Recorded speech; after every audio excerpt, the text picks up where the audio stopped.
नमस्कार मित्रांनो, लक्ष्मीच्या पावलांनी या मालिकेच्या येणाऱ्या काही भागामध्ये आता एक जबरदस्त असा ट्विस्ट आपल्याला पाहायला मिळणार आहे। मित्रांनो, ज्या क्षणाची तुम्ही इतक्या आतुरतेने वाट बघत होता, अगदी तो क्षण देवी आईच्या आशीर्वादाने अद्वैत आणि कला यांच्या आयुष्यामध्ये चालून आलेला आहे। तर देवा अद्वैत आणि कला हे जेव्हा वेगळे होतात आणि त्या वेगळ्या होण्यामागे आता त्यांचं एक कारण आहे, म्हणून दोघंही आता दोघांना काही अगदी मान्य करायला तयारच नसतात। परंतु आता दोघं असं दाखवतात की दोघांना एकमेकांची गरज नाही, परंतु क्षणोक्षणी आणि पदोपदी एकमेकांची आठवण तर येतच राहते आणि अगदी एकमेकांच्या आठवणीने एकमेकांना इतका त्रास होतो। पण तरीसुद्धा आता काही असे जे काही घटना घडलेल्या त्यांच्या आयुष्यामध्ये आहे, त्यामुळे मात्र आता त्यांना असं होतं की आपण वेगळं झालेलं बरं राहील।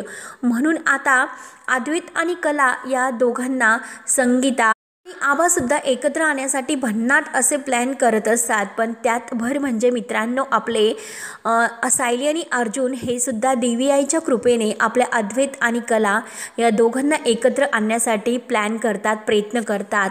आणि त्यात म्हणजे देवी आईच्या कृपेने एक चालून आलेली संधी, कारण जी संधी आहे तर देवी आईच्या गावामध्ये उत्सव असतो आणि त्या उत्सवात आता जो कोणी जे काही ज्वेलर्स आहे, प्रत्येक ज्वेलर्सनी भाग घेतलेला असतो आणि त्या देवी आईच्या ज्वेलर्समध्ये आता जो काही देवीचा मुकुट आहे, तर तो मुकुट मात्र जे काही आता जो आपल्या हाताने जो डिझायनर बनवेल, जो कोणी ज्वेलर्स बनवेल, तर त्याला मात्र आता देवी आईचा मुकुट देवी आईला घालण्याचा आणि त्या म्हणजे पूजा करण्याचा हक्क मात्र आता त्या स्पर्धेमध्ये आहे। ही स्पर्धा आता देवी आईच्या कृपेने आपल्या अद्वैत आणि कला या दोघांच्या आयुष्याला एक अशी कलाटणी देणारी घटना आता घडणार आहे आणि त्यामुळे आता आपले अद्वैत आणि कला सगळं काही विसरून कसे परत एकत्र येतात आणि एकमेकांच्या प्रेमाची कबुली एकमेकांना देऊन एकमेकांचा कसा स्वीकार करतात, ते आता आपण ह्या व्हिडिओमध्ये बघणार आहोत।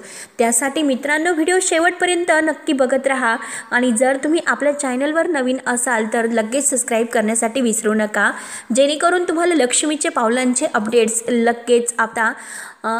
लगेच पाहायला मिळतील। तेव्हा मित्रांनो, आता या येणाऱ्या काही जबरदस्त भागामध्ये आता एकीकडे कला ही अगदी तोंड फुगून बसलेली असते, कारण जेव्हा ती अद्वैतचा विचार करते तर सारखं तिला अद्वैतने डिव्होर्स पेपरच्या वेळेस जे काही ते डिव्होर्स पेपर आहे, तर अद्वैत म्हणलेला असतो की मला आता काही झाले तरी मी ह्या खरेला, ह्या अति आगाऊला एक संधी द्यायला नको होती, माझी खूप मोठी चूक झाली, मी डिव्होर्स पेपरवर सह्या करून मोकळ्या व्हायला हव्या होत्या। तर कलाला तेच आठवत असते आणि त्याच गोष्टीचा ती आता अद्वैतबद्दल रागराग करत असते। आता घरामध्ये काम करत असताना सुद्धा तिला सारखी तीच आठवण येते, सारखा ती अद्वैतचाच विचार करत असते, म्हणून ती अगदी वैतागून जाते। आणि त्यानंतर मात्र आता इकडे म्हणजे अद्वैत तर रूममध्ये एकटाच बसलेला असतो। अद्वैत रूममध्ये एकटा बसलेला असल्यानंतर आता तेथे अर्जुन आलेला असतो। अर्जुन तेथे आल्यानंतर आता राहुलला थोडासा डाऊट येतो। आता राहुल विचार करतो की अर्जुन यावेळेस इथे कशाला आला असेल, नक्की अर्जुनचं काय काम असेल आणि अद्वैतला ज्या काही आपण गोळ्या देतो तर त्याचा परिणाम अद्वैतवर का होत नसेल आणि अद्वैत सारखा असा इतका आनंदी, इतका खुश का दिसतो, नक्की अद्वैतला काय होत असेल। राहुल आणि रोहिणी यांचा तर खूप झळफळाट होतो, कारण आपण जो काही गोळ्यांचा डोस अद्वैतला देतोय त्याचा अद्वैतवर काही परिणाम तर होताना दिसत नाही, उलट तो खूप खुश दिसतोय, नक्की काय कारण असेल। त्यानंतर मात्र आता इकडे दिनकर तर कलाला खूप काही समजावतो। दिनकर कलाला म्हणतो की हे बघ, हे सरबत प्यायल्यानंतर तुला शांत वाटेल आणि हे बघ, संसारामध्ये सुद्धा असंच असतं की खारटपणा, गोडपणा आणि आंबटपणा एकत्र आल्यानंतर त्याची चव काही वेगळी होती आणि त्यामुळे नातेही चांगली टिकते आणि संसारसुद्धा चांगला होतो। आता दिनकरसुद्धा अगदी शांतपणे कलाला सगळं काही आता अद्वैतबद्दल समजून सांगत असतो। कलाला हे सगळं काही मान्य असतं। कला म्हणते की बाबा हे बघा, मला सगळं काही समजतं, लिंबाचा आंबटपणा, साखरेचा गोडवपणा हे सगळं एकत्र आल्यानंतर सरबत होते, हे बरोबर आहे। त्यामुळे सगळेजण आपापली ओळख ही सोडत नसतो, आपल्यातील गुणधर्म हा सोडत नसतो, प्रत्येकाची वेगवेगळी एक ओळख असते आणि ती प्रत्येकाने जपायलाच हवी, नाहीतर बाबा सगळी काही सरबत ही सारखी लागते। तेव्हा आता कलाला सरबत पेल्यानंतर थोडंसं छान वाटतं, ती शांत होते।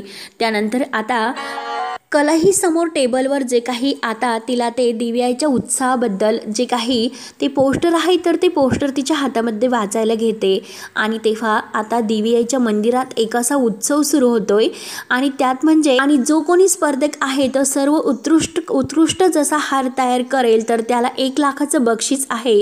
हे कला जेव्हा वाचते तेव्हा आता त्या कला त्यामध्ये असं सुद्धा वाचते की या स्पर्धेमध्ये अनेक कोल्हापूरमधील ज्वेलर्स यांनी भाग घेतलेला आहे आणि जो विजेता आहे तर त्याला स्वतःच्या हाताने तो मुकुट सजून मात्र स्वतःच्या हाताने घालण्याचा मान मात्र सर्व गावात मिळणार आहे। मग आता मोठमोठे ज्वेलर्स तर यामध्ये भाग घेणार आहेत, पण चांदेकर मात्र ही संधी नाही सोडणार आणि चांदेकर आता या स्पर्धेमध्ये नक्की भाग घेईल आणि त्याने जर ही संधी सोडली तर ते आबांना नाही चालणार। म्हणजे चांदेकर आता जिथे कुठे भाग घेणार असेल तर तेथे त्या ठिकाणी मला नाही जायचे, कारण त्याला आणि माझं आणि आपलं नातं नकोय असं आता कला ठरवते। त्यामुळे कला म्हणते की आपण या स्पर्धेमध्ये भाग नाही घेतलेला बरा राहील आणि चांदेकर त्या स्पर्धेमध्ये भाग घेतोय म्हणून आपण सुद्धा त्या वाटेला जायला नकोय। आणि तर इकडे आता अर्जुन हा म्हणजे अर्जुन अद्वैतला भेटायला येतो। अर्जुन अद्वैतला भेटायला आल्यानंतर अद्वैतला अर्जुनला पाहून खूप आनंद होतो आणि तो अद्वैतला म्हणतो की अरे काय बरं आहेस का? तर अद्वैत अर्जुनला विचारतो की तू कसा आहेस आणि काय रे तू एकटाच आला, सायली वहिनी नाही आल्यात? अर्जुन म्हणतो की हो सायली वहिनी सुद्धा आलेली आहे, परंतु तिचं एक महत्त्वाचं काम होतं, ती तिच्या पाहुण्याकडे गेलेली आहे। तेव्हा आता अद्वैत आणि कला या दोघांना एकत्र आणण्यासाठी अर्जुन सायलीचा जो प्लॅन असतो तो प्लॅन मात्र आता यशस्वी करण्याकरता दोघे आता दोघांकडे जातात। अद्वैत आता इकडे म्हणजे एकटाच असतो तर अर्जुन तेथे आलेला असतो आणि तो आता ह्या उत्साहाबद्दल अर्जुन हा अद्वैतला ते वाचायला देतो आणि जेव्हा ते पोस्टर वाचून अद्वैतला खूप आनंद होतो तर अर्जुन म्हणत असतो की हे बघ अरे चांदेकर ज्वेलर्स हे कोल्हापूरमधील अगदी उत्कृष्ट असं ज्वेलर्स आहे आणि त्या ज्वेलर्सची बरोबरी कोणी करू शकत नाही, कारण उत्तम प्रतीचे दागिने आणि डिझाईन मात्र अद्वैत तू सगळ्या संपूर्ण महाराष्ट्रात बनवून देतो। म्हणून आता तू या उत्साहात भाग घ्यावा आणि एकतर तुझ्याकडे एक चालून आलेली अशी संधी आहे की तुझ्याकडे एक बेस्ट डिझायनर आहे म्हणजे कला आणि कलापेक्षा उत्कृष्ट अशी डिझायनर कोणीच असू शकत नाही। कलाची कला कशी आहे हे आपल्याला माहितीच आहे, त्यामुळे नक्की आता कला तुला या स्पर्धेमध्ये बक्षीस मिळवून देण्यासाठी मदत करेल आणि जर जोडीने तुम्ही काही काम एकत्र केलं तर ते काम खरंच खूप छान होतं आणि ते काम छान झाल्यानंतर त्याचं कौतुकसुद्धा खूप होतं, असे तुम्हाला अनेक प्रसंग पाहायला मिळालेले आहे। तेव्हा आता अद्वैतला तर तेच हवं असतं। अद्वैतच्या मनामध्ये आता कलाला इकडे आणण्यासाठी आणि कलाबरोबर पुन्हा डिझाईनचं काम करण्यासाठी नक्की काही ना काही कारण तो शोधत असतो आणि अर्जुन तर त्याच्या मनातीलच कारण त्याच्याकडे घेऊन येतो। त्यानंतर आता इकडे कला तर ऐकायला तयार नसते, अद्वैत मात्र खूप खुश झालेला असतो, कारण कलापर्यंत जर आपल्याला पोहोचवायचं असेल, कला आपल्याकडे परत यायची असेल तर मात्र आता DVIचा मुकुट आपण बनवू शकतो, ह्या स्पर्धेमध्ये आपण भाग घेऊ शकतो असं आता अद्वैतने ठरवलेलं असतं। त्यानंतर मात्र आता इकडे सायली ही कलाला समजावण्याचा खूप प्रयत्न करते, परंतु कला म्हणत असते की हे बघ नाही, जेथे चांदेकर आहे तर तेथे मला नाही जायचं, कारण त्याला आमचं आणि माझं नातं नकोय आणि कलाने स्पष्ट नकार दिलेला असतो। इकडे कलाचा नकार असतो आणि तिकडे अद्वैतला काही ना काही कारण सापडलेलं असतं की कलाला त्याच्याजवळ बोलून घेण्यासाठी, म्हणून तो कलाला खूप मिस करत असतो आणि आता तो अर्जुन सर्व काही सांगतो की अरे खरे तर कायमची घर सोडून गेली आणि आमचा डिव्होर्ससुद्धा झाला, मग आम्ही एकत्र परत कसं यायचं? आणि कला डिझाईन बनवायला येणार नाही, कारण ती इकडे डिझाईन बनवण्यासाठी ऑफिसमध्ये सुद्धा येत नाही, इतके प्रयत्न करूनसुद्धा कला काही ऑफिसमध्ये नाही आली, त्यामुळे आता मात्र खरेला इकडे बोलावणं खरंच खूप अवघड आहे। तर अर्जुन हे सर्व ऐकून घेतो। अर्जुन म्हणतो की हे बघ अद्वैत, तू काही काळजी करू नको, कला नक्की येईल आणि कला एकत्र आल्यानंतर जी काही तुम्ही उत्कृष्ट अशी डिझाईन बनवता, कलाच्या हातची जी काही डिझाईन्स आहे तर ती अख्ख्या कोल्हापूरमध्ये फेमस असेल आणि हे बघ जे बक्षीस मिळणार आहे तर ते कला आणि अद्वैत तुम्हाला दोघांनाच मिळणार आहे आणि त्या बक्षिसामुळे तरी तुम्ही दोघं एकत्र येतालच। त्यानंतर आता इकडे कला ऐकायला तयार नसते, तर सायली तिला अगदी छान प्रकारे सांभाळून घेते, समजून सांगते की हे बघ कला, तू कितीही अगदी अद्वैतपासून वेगळं होण्याचा प्रयत्न करतेस, परंतु तुझं मन आता अद्वैतपासून तुला दूर जाऊन देतस का? तुला अद्वैतचे विचार तर डोक्यामध्ये येतच असतील. सारखे तू आता अद्वैतचे विचार करत आहे, तुझ्या डोक्यावरून ते स्पष्ट दिसते. त्यामुळे हे एक काम कर, आता तू अद्वैत सोबत डिझाईन म्हणजे दिव्याचा मुकुट बनवायला तयार करायला घे. आणि जर अद्वैतने तुला या स्पर्धेमध्ये भाग घ्यायला जर मानाने तुला बोलावलं, मानाने त्याने जर तुला हा मुकुट बनवण्यासाठी तुला इतकी प्रोत्साहित केलं, तर मग मात्र तुला जावंच लागेल. तेव्हा आता कला म्हणते की नाही, मी अजिबात ऐकून घेणार नाही, मी नाही जाऊ शकत. तेव्हा आता संगीतासुद्धा तेथेच असते आणि संगीता आता कलाला बघून खूप खुश होते आणि सायलीला सुद्धा बघून ती खुश होते. संगीता आता सायलीला विचारते की सायली, अगं खूप दिवसातून एकटीच आली, जावई बापू नाही आलेत का? तेव्हा सायली म्हणते की हो आले ना. आणि हे बघा संगीता मावशी, अहो जावई बापूसुद्धा आलेले आहेत, पण ते त्यांच्या एका मित्राला भेटायला गेलेले आहेत. तेव्हा आता संगीता सायलीला बघून खुश होते आणि ज्या स्पर्धेबद्दल आता संगीताला सुद्धा कळते. संगीता आता ती स्पर्धेचं जे काही ते पोस्टर आहे ते बघून खूप खुश होते. आणि कला, तू आणि अद्वैतराव यामध्ये नक्की भाग घेऊ शकतात, कारण जर तू मुकुट बनवला आणि अद्वैतरावांची साथ दिली तर मात्र खरंच म्हणजे मुकुट तर खूप छान होईल. आणि कला, तुझ्या हातात जी कला आहे तर ती खरंच तुला देवीआईच्या कृपेनेच मिळालेली कला आहे, त्यामुळे तू अशी ती वाया जाऊन देऊ नकोस, अद्वैतरावांची मदत कर. संगीतासुद्धा आता कलाला खूप समजावते, परंतु कला तर ऐकायला तयार नसते. सायली म्हणते की हे बघ, अगं किती काही केलं कला, तू वेगळं होण्याचा जरी प्रयत्न केला तरी तुझ्या आणि अद्वैतची जोडी ही देवाघरूनच बांधली गेलेली आहे आणि तुम्हाला कोणीही वेगळं नाही करू शकत. तुम्ही कितीही एकमेकांपासून दूर होण्याचा जरी प्रयत्न केला तरीसुद्धा तुम्ही वेगळं नाही होऊ शकत. त्यामुळे कला, अगं तू हा मुकुट बनवायला घे, नक्की तू यात मुकुट बनवून अद्वैतची मदत करू शकते. आणि हे बघ, जर तू अद्वैतला यामध्ये जर जिंकण्याचा प्रयत्न केला आणि अद्वैतला खुश केलं तर खरंच अद्वैतची यात काही चूक नाही, तू एकदा अद्वैतना समजून घे, असं मात्र आता सायली खूप काही आता ह्या कलाला समजावते. आणि संगीतासुद्धा आता सायलीची मदत करून कलाला समजवण्याचा प्रयत्न करत असते. तेव्हा आता कला तयार होते. कला म्हणते की बरं ठीक आहे, जर अद्वैत स्वतः मला मानाने जर म्हटला की ही डिझाईन तू बनवू शकते, ह्या स्पर्धेमध्ये तू भाग घेऊ शकते, तरच मात्र मी आता ह्या स्पर्धेमध्ये भाग घेणार आहे. मी अगदी स्वतःच्या मनाने आणि चांदेकरांसाठी काहीच करू शकत नाही, कारण आत्तापर्यंत मी त्या घरासाठी खूप काही केलं, परंतु आता यापुढे जर अद्वैत स्वतःहून म्हटला तरच मात्र मी हा मुकुट दिव्याईचा बनवेल, कारण दिव्याईचा मुकुट बनवणं ही माझ्यासाठी अगदी सोपी गोष्ट आहे आणि त्यात अद्वैतनी माझी मदत करायला हवी. तेव्हा आता सायली म्हणते की हे बघ, अगं कला तू टेन्शन घेऊ नकोस, अद्वैत नक्की तयार होतील आणि एक छान असा मुकुट तुम्ही दिव्याईचा तयारसुद्धा करताल. आणि आता तुम्हाला ही एकत्र येण्यासाठी एक अशी चालून आलेली संधी आहे. आणि तिकडे अद्वैतसुद्धा आता कला केव्हा त्याला फोन करेल आणि तो लगेच आता कलाला फोन करतो. आणि सायली म्हणते की हे बघ, आता अद्वैतचा फोन आलेला आहे, त्यामुळे तू त्याला नाही म्हणू नकोस, अद्वैत तुला जे काही म्हणेल ते तू ऐकायला तयार हो. परंतु कला थोडी हट्टी असते. कला म्हणते की नाही, जोपर्यंत तो त्याच्या मनाने म्हणत नाही तोपर्यंत मी काहीच करू शकत नाही.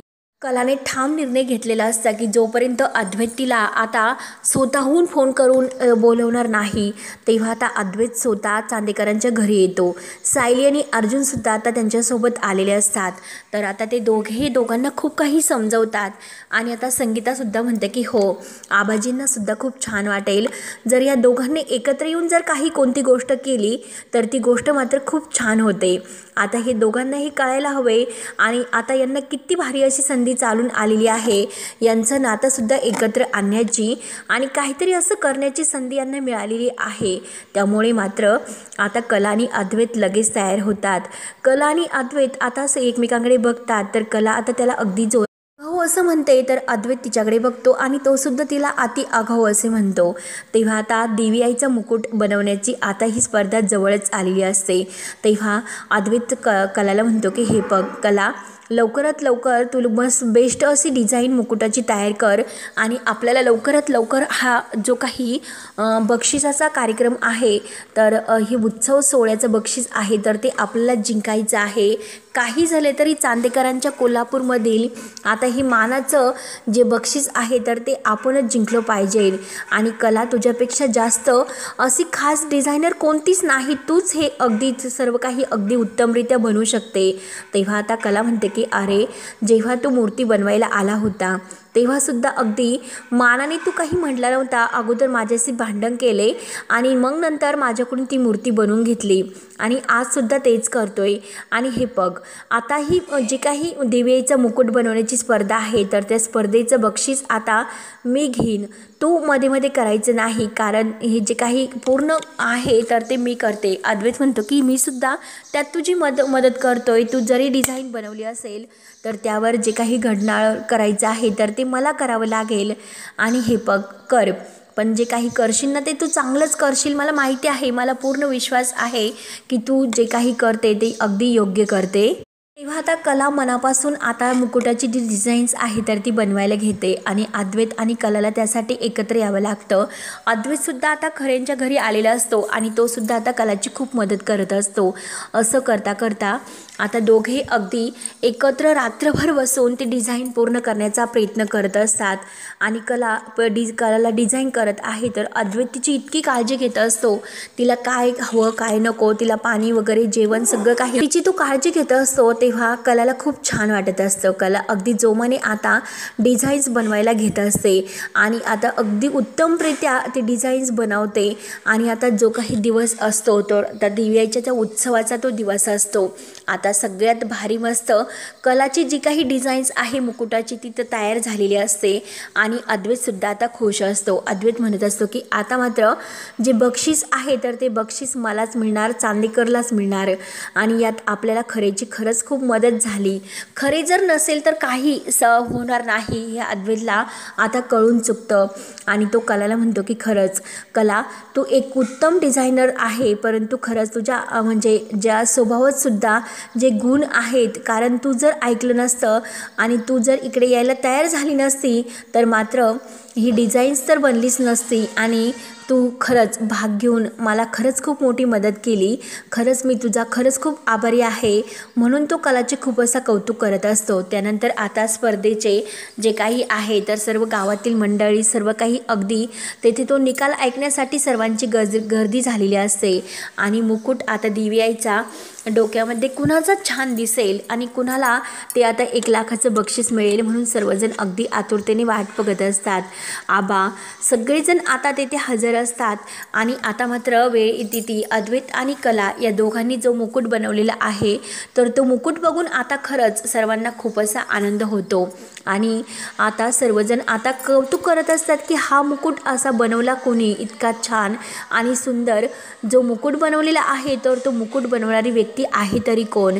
म्हणून आता कलाचा सर्वत्र अगदी जय जयकार होत असतो. अद्वैत आता स्वतः कलाला एक उत्तम डिझायनर आहे आणि कलाने हा मुकुट किती अगदी मेहनत घेऊन बनवला आणि त्यासाठी अद्वैतने सुद्धा तिला खूप मदत केली. म्हणून अद्वैत कलाचं खूप असं सर्वांसमोर कौतुक करत असतो की खरंच खरे एक उत्तम डिझायनर आहे, खरे जर नसेल तर सर्व अशक्य आहे. म्हणून आता जे काही बक्षीस आहे तर ते अद्वैत आणि कला या दोघांना मिळते. तेव्हा कलासुद्धा आता सर्वांसमोर अद्वैतचं अगदी कौतुक करत असते की अद्वैत जर नसेल तर काही शक्य नाही आणि हे जो मुकुट आहे तर तो आम्ही दोघांनी एकत्र येऊन बनवला. दिव्याचीच जी काही आमच्या मनात श्रद्धा आहे तर त्या श्रद्धेला पुढे ठेवून आम्ही हा मुकुट तयार केला आणि त्यात दिव्याने आमची साथ दिली आणि आज हा मुकुट सर्वांना आवडला. तेव्हा आता अद्वैत कलाचे कौतुक करत असतो आणि कला अद्वैतच्याही सर्वांसमोर कौतुक करत असते. दोघे आता एकमेकांकडे अगदी खुश होऊन बघत असतात आणि दोघांनासुद्धा आता एकमेकांच्या प्रेमाची जाणीव झालेली असते.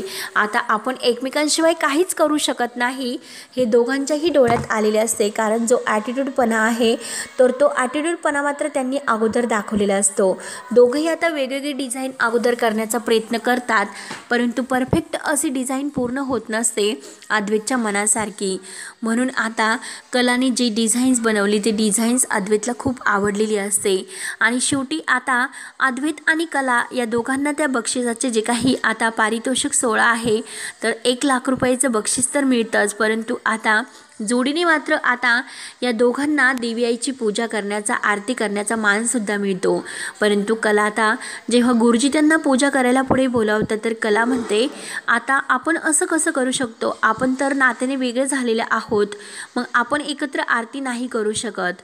तेव्हा आता अद्वैत कलाला समजावतो, हे बघ कला, अगं आपण कितीही म्हणजे सह्या करून मोकळे जरी झालं असलं, परंतु मनाचं काय, मनाने तर आपण एकमेकांच्या खूप जवळ आहोत.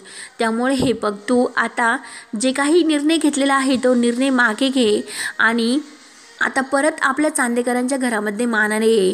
तेव्हा आता आबांना खूप असं हसू येत असतं, खुश असतात आबा. कला आणि अर्जुनसुद्धा अगदी खुश झालेले असतात. अद्वैत आणि कला एकत्र आले आणि त्यांनी जो काही देवी आईचा मुकुट बनून जे काही पारितोषिक मिळवले म्हणून अद्वैत आणि कला यांचं सर्वांना अगदी कौतुक वाटत असतं. परंतु जळफाट होतो मात्र सरोज, रोहिणी आणि राहुल नैना यांचे जे काही चेहरे पडलेले आहेत तर ते चेहरे बघून मात्र आता आबांच्या लक्षात येते की नक्की आपले अद्वैत आणि कला एकमेकांसाठीच बनलेले आहेत. आणि कलाने इतक्या सुंदर अगदी सुबक पद्धतीत मात्र कलाची साथ देऊन अगदी मस्त असं मुकुट तयार केलेलं असतं. सर्व गावातील लोक कलाचं कौतुक करत असतात आणि शेवटी अद्वैत आणि कला या दोघांना आरतीचा मान मिळतो. सर्व देवी आईच्या उत्सवाचा हा मान अद्वैत आणि कलांना मिळतो. आबा तर अगदी डोळे भरून आपल्या कला आणि अद्वैतकडे बघत असतात. आज देवी आईच्या उत्साहात ही जोडी एकत्र आलेली असते आणि सर्वांसमोर अद्वैत आता कलाला प्रेमाचं प्रपोज तर करतोच, परंतु कलाला कौतुकसुद्धा खूप तो करत असतो. सरोजचं आता हे बघून खूप असा जळफाट होत असतो. सरोज आता म्हणते की आपण या दोघांना वेगळं करण्याचा प्रयत्न करतोय, परंतु हे दोघे तर आणखीनच एकमेकांच्या जवळ येतात. नक्की या दोघांना इतकं वेगळं करण्याचा प्रयत्न करून सुद्धा हे वेगळे होत नाही. तेव्हा आता अद्वैत सर्वांसमोर कलाचं खूप कौतुक करतो आणि कला ही अद्वैतकडे अगदी खुश होऊन बघत असते. देवी आईच्या मुकुटामुळे आणि सायली अर्जुनमुळे आपले कला आणि अद्वैत पुन्हा एकत्र येतात. सोम आणि अनामिका यांना खूप आनंद होतो आणि रजनीला सुद्धा. तेव्हा मित्रांनो, आता एका देवी आईच्या स्पर्धेमुळे आता कला आणि अद्वैतला एकमेकांच्या प्रेमाची जाणीव होऊन एकत्र पूजा करण्याची आता जी संधी मिळालेली असते तर तीच मात्र आता दोघांच्या एकत्र येण्याला खूप काही अशी अनमोल ठरते. आता अद्वैतला कलाची जाणीव समजलेली असते. प्रत्येक गोष्टीत तो आता कलाचं अगदी बाजू ठामपणे मांडून उभा राहतो. तो कलाला सॉरी बोलतो आणि कला अगदी मानाने तो आपल्या चांदेकरांच्या घरामध्ये कलाला घेऊन जातो. तेव्हा आता सर्वजण कलाचे खूप कौतुक करत असतात आणि आबासुद्धा आज खूप खुश असतात. तेव्हा मित्रांनो, अद्वैत आणि कला या दोघांनी जे काही पारितोषिक आहे तर ते मिळून अख्ख्या कोल्हापूरमध्ये आपल्या जोडीचं कसं कौतुक करून घेतलेलं असतं आणि देवी आईच्या उत्साहाचा मान जोडीला कसा पटकवलेला असतो. तेव्हा आता मित्रांनो, पुढे काय काय होतं हे बघण्यासाठी आपल्या चॅनलला नक्की सबस्क्राईब करत राहा. धन्यवाद.